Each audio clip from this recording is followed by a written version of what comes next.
Welcome to another episode of News with Nicola, a Faithfully Magazine podcast where we talk news, events, culture, and entertainment, and with the occasional guest about tough and timely topics. I'm your host, Nicola A. Menzi, religion reporter and managing editor at faithfullymagazine.com, owned and operated by Faithfully Media. In this episode of News with Nicola, we listen to an excerpt from my recent interview with the Reverend Dr. Brenda Salter McNeil about her book, Empowered to Repair, Becoming People Who Mend Broken Systems and Heal Our Communities. Dr. Salter McNeil is a compelling speaker, teacher, author, and prophetic leader in reconciliation. As an associate professor at Seattle Pacific University, she directs the Reconciliation Studies program, preparing students to promote peace in their communities. Recognized internationally for her decades-long work in reconciliation, Salter McNeil is also an ordained pastor on staff at Quest Church in Seattle, Washington. In this clip from our discussion for Faithfully Magazine, Salter McNeil reveals the moment she realized she was being used to placate white evangelicals and why she decided to simply start telling the truth.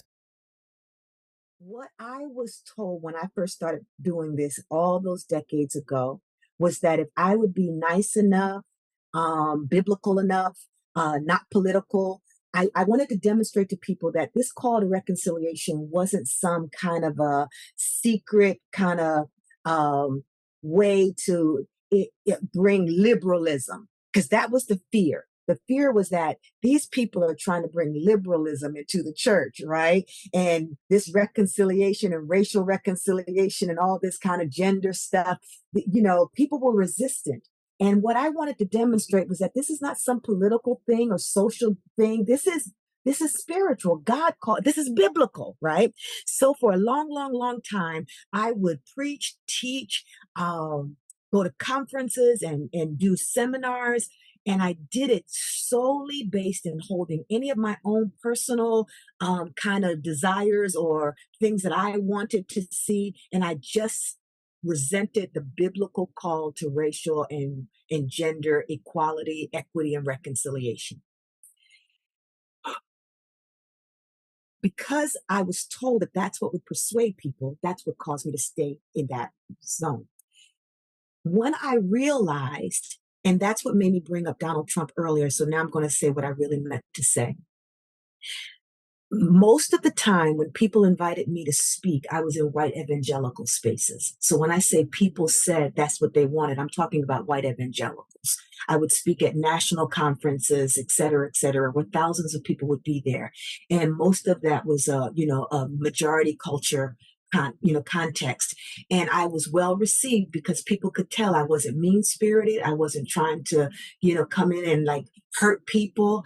But what I realized when Donald Trump was elected by a large majority of white evangelical Christians, that said to me, oh, this is not about the Bible, because there's nothing about what this person candidated around, nothing about this person's character, nothing about this person's not his family, the number of children, the number of wives, the affairs, all of it, none of it was Christian, not one thing. And when I tell you, for me, that had nothing to do with a political party, it could have been Romney, anybody else. But how did Christians justify that as a valid way for them to stand in alignment with somebody? Billy Graham's son, Franklin Graham, I was just flabbergasted, and I still am.